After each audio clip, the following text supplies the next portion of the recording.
presidente desse egrégio tribunal, doutora Viviane, relatora, desembargadora, excelentíssimo membro do parquê, doutor Rafael. É um prazer estar à frente dos senhores pela segunda vez, espero sair melhor que a primeira. Pois bem, começo minha sustentação oral uma nova frase de um grande doutrinador que grande me inspira e é o motivo da minha sustentação. Rui Barbosa. Maior que a tristeza de não haver vencido, senhores, é a vergonha de não ter lutado. E hoje venho enfrentar não uma falha, um erro do humano. Todos erram. O que dirá Francisco, que hoje eu represento? Francisco, muito pouco se sabe sobre sua vida particular, privada, mas ele está enfrentando a ferro e fogo a justiça. A justiça por quê, senhores? O contraditório e a ampla defesa é um conceito basilar da nossa Constituição Federal. Todavia, analisando os autos desde o seu início, com todo o respeito e com toda a data vênia ao juiz Acor, que eu entendo que seja do mais alto valor e reconhecido do que conhecimento jurídico. Ora, senhores, estamos de frente de uma ilegalidade absoluta. O contraditório e a ampla defesa está positivado em seu artigo 55 da Constituição Federal. Mas estou enfrentando, nesse caso em tela, não a ampla defesa, sim o amplo ataque. O amplo ataque, por que, senhores, eu falo isso? Porque estou enfrentando o Ministério Público, a sentença do juiz de primeiro grau e que em nenhum momento foi concedido o quê? O 396A do Código de Processo Penal. E o que sustenta esse artigo? Que seja garantido a resposta prévia após a citação, que dê 10 dias para ele arrolar testemunha, que ele diga se ele estava lá ou não, que ele demonstre com todas as provas de direito que isso se chama ampla defesa. Ele tem que saber do que está sendo acusado e para isso, senhores, fica consagrado que paridade de armas. E por isso, volto ao meu pensamento anterior e refuta aquela ideia. Ampla defesa ou um amplo ataque? Feito o prelúdio, vamos atacar a preliminar que hoje eu sustento da apelação. Senhores, com muita humildade, irei falar pouca coisa de direito, porque quem sou eu para falar frente aos senhores desembargadores, ínclito desembargadores e o membro do parquê, mas com muita humildade venho com aquele brocardo em latim. Paz no lite sanscriptio. Por que venho com esse? Porque o prejuízo não é presumido, é declarado, senhores. Declarado por quê? No momento que o Código de Processo Penal, no seu 564, inciso 4 e no inciso 2º, a linha B, ele alega em 2 momentos que seja respeitado todas as formalidades do devido processo legal, volto novamente na Constituição, e posteriormente em entrar até nos direitos internacionais de direitos humanos, tá ok? Mas a princípio fico com contraditório ampla defesa, devido processo legal, todos do artigo 5º, direitos fundamentais. Acontece, você é acusado, não sabe do que está sendo acusado, não é respeitado o tempo de defesa. Segundo, você alega um crime, um furto esse qualificado na sua modalidade mais drástica do Código Penal, e não atesta o que? O laudo pericial. Só nessa preliminar, que foi suscitada em todos os momentos do processo, já caberia a nulidade. Todavia, na preliminar, o que a gente busca mais legítima justiça não foi aceito. E essa teria que haver o quê? O retorno do todo o processo para onde? Para o seu momento inicial. A denúncia foi ok? Não tinha tantos de provas para isso, mas vale, em dúvida para a sociedade. Não discordamos disso. Citação Ok, mas cadê a resposta à acusação? Ou mesmo se ele não tivesse nomeado um advogado, constituído um advogado, que o juiz nomeasse uma defesa. Mas sem defesa, partir com uma instrução em julgamento e condenar uma pessoa a 4 anos e 2 meses de cárcere, é muito injusto com o senhor Francisco.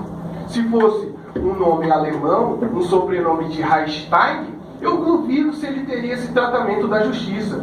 E ora, senhores, apelo porque a justiça brasileira, na sua essência, precisa de quê? Tratamento igual com seus iguais.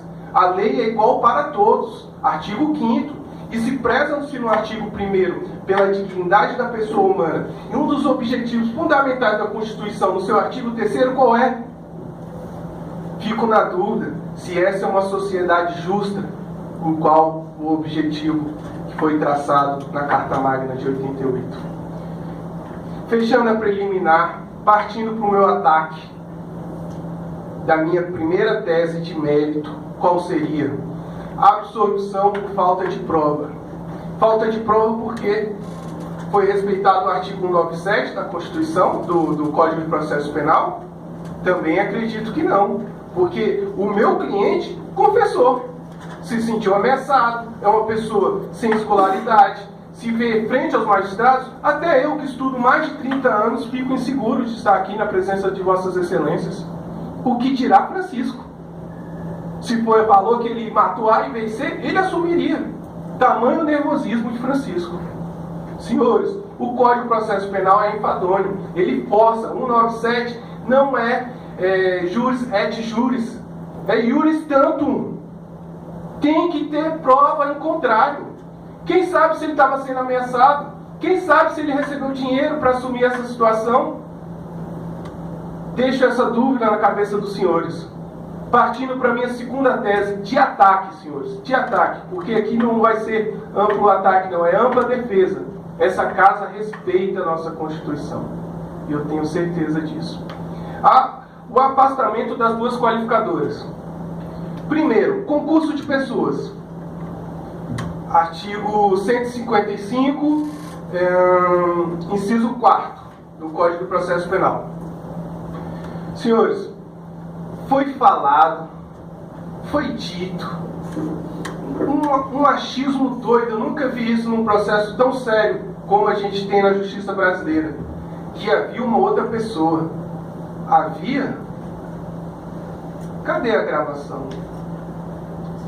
Se foi aceita essa confissão como máxima, juris et juris, então que vale a palavra do meu cliente ao pé da letra. Confissão, peço...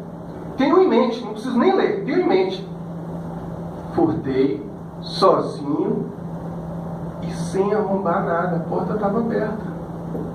Ele falou isso olhando nos meus olhos, senhores. Se a palavra dele é tão verdadeira, então que vale a palavra dele e que fique essa palavra até o final. Mas discordo, essa confissão não tem um respaldo legal. E aí eu discuto. Concurso de pessoas não existe, porque essa pessoa nunca existiu, laudo iconográfico não foi apresentado, testemunha não foi apresentado. Agora vamos para a segunda. Artigo 155, inciso 1º, arrombamento. Senhores, a porta estava aberta, Francisco estava com fome. Dizem que a ocasião faz o ladrão. Eu discordo disso. Meu pai me ensinou que o ladrão já nasce feito, tá? Mas eu não entro no mérito se ele entrou, pegou televisão ou não. Não pouco me importa. Estou aqui para defender o meu cliente da forma mais justa, honesta e hoje eu digo agressiva possível. Porque aqui, insisto e vou falar até o final, é ampla defesa.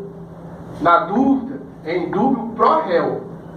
Então, senhores, que seja respeitado o artigo 167 do Código de Processo Penal. Se foi feito o arrombamento, que demonstre o laudo pericial do local, com fotos. Inclusive, se exige o instrumento que foi feito esse arrombamento. Está tudo positivado no nosso Código de Processo Penal. Minha terceira tese, sendo um pouquinho repetitivo, tenho que atacar o 244B do ECA, porque está nos autos, e eu repito, senhores, há um entendimento consagrado com entendimento consagrado daquela Corte Cidadã, STJ, enunciado da súmula 74. É necessário um documento idôneo, hábil, que prove a menoridade. Agora eu volto aos autos. O doutor policial Jean, por mais que eu acredite na presunção de veracidade dos atos de um policial, um agente público, pautado pelos princípios da legalidade, impessoalidade, moralidade, mas é muito, senhores, para falar que tinha um menor, porque eu já conhecia de outras situações. Não perco muito tempo nessa situação e vou atacar a dosimetria. Senhores, a segunda fase da dosimetria exige entendimento pacífico, inclusive dessa casa. Um agravante e uma atenuante compensam uma outra. É pacífico. Não há de perder muito tempo com essas delongas.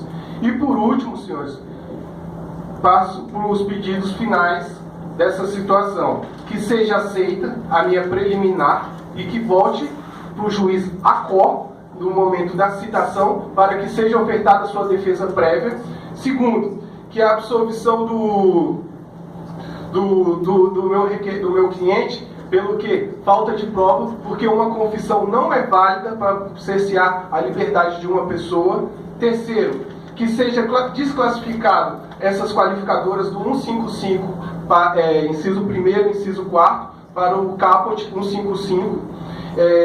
Afastamento absolvição pela negativa de autoria e materialidade do 244B do ECA.